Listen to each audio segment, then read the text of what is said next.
All right, welcome back to the show, everybody. Our guest tonight holds the impressive distinction of being one of a select group of individuals who has not only climbed, but reached the summit of Mount Everest.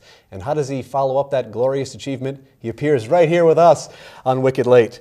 Ouch. Anyway, ladies and gentlemen, please welcome back to our show the one, the only Dr. Tim Warren. Dr. Tim, how are you, sir? Brennan, I'm great. Thanks for having me. It's great to see you again. It's hard to believe it was September 2008. We're coming up on like 2.5 years, nearly 3 years since you last graced that very guest chair. So thank you for returning. And I believe we have a still image maybe of that first there, me when I stole your climbing suit. Is that what you call it? I'm still offended. It's a Michelin man suit. Whatever. Yellow burqa.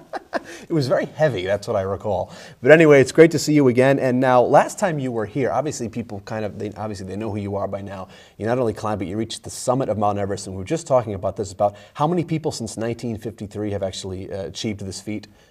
2,500 different people, individual people, but there's some people like the Sherpas and some of the people who are professional guides who have climbed it more than once. So there's about 4,000 total summits since 1953. Now, refresh our memories a little bit. Why did you decide to do this? I mean, are you mentally well? Are you stable, Dr. Tim? I wanted to go from the D list to the C list of Rhode Island celebrities.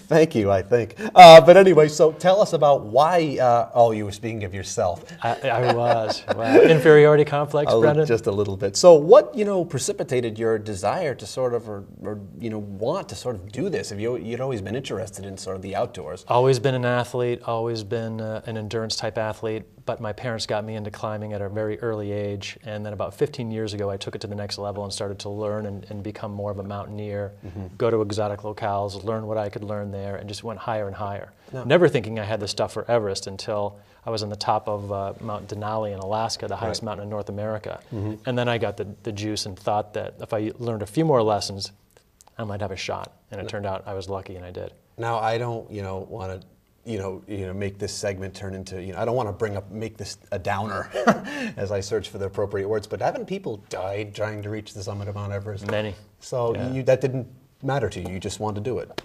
It mattered, and in some distant reaches of my mind, I knew there was a chance that I might not come back. But I was pretty confident in my abilities to make good decisions. Hence the year in 2007 when I went and it wasn't right. I was sick. I just turned around and went home. Right. So I can make good decisions, but sometimes you can do everything right and still get killed. An average of 6 or 7 climbers every year try to get to the top and don't make it back home. Oh my God. So now, I knew that was a chance. There's a tremendous amount of preparation that goes into this. I remember you telling me, don't you have to get acclimated to the different levels, sea levels and stuff, because it affects your breathing drastically. So talk to us about the preparation involved in the ascent. Yeah, once you get there, it just takes 12 days just to hike to get into base camp, because you're going to 17,000 feet. And in Rhode Island, we have 100% oxygen saturation because we're so close to the ocean. Right. But at 17,000 feet, there's exactly 1/2 the oxygen. So if we were magically transported there, we'd be dead in 3 hours unless we would take time and get acclimatized. Right. Our brains would explode, our lungs would explode. Literally. Literally. You're not kidding around. This would happen. No, this happens. And, and then on the summit of Everest, there's 1/3 of the oxygen. So it's a very slow 2.5-month process to begin the climb, leave Rhode Island, and hopefully get to the top when the weather clears in late May.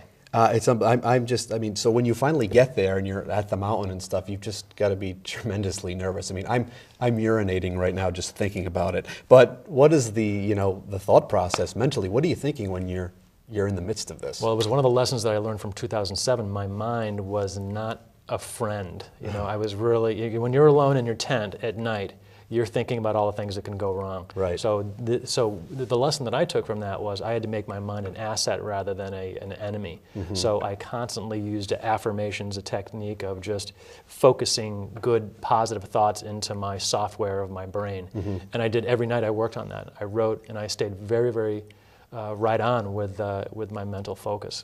And that really does play a vital role to the success. I mean, you can say mental this, mental that, but you just have to be in the right frame of mind. You can't make a mistake. One mistake is fatal, so you have to be focused all the time. So, it worked out. I was lucky because 10,000 things can go wrong in a climb, and it just worked out for me that second year. It was fantastic. One time I accidentally locked my keys in the car. Yeah. I know a little thing or two about You know our how that is. experiences.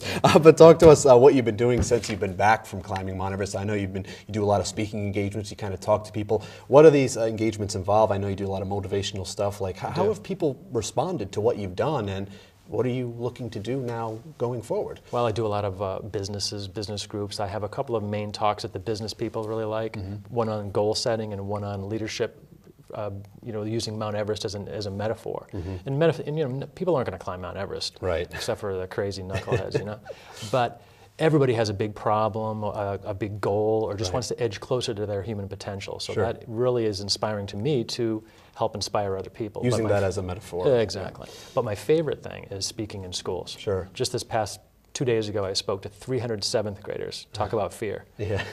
In Ferry Middle School in Johnston. But they have me come back every year. Right.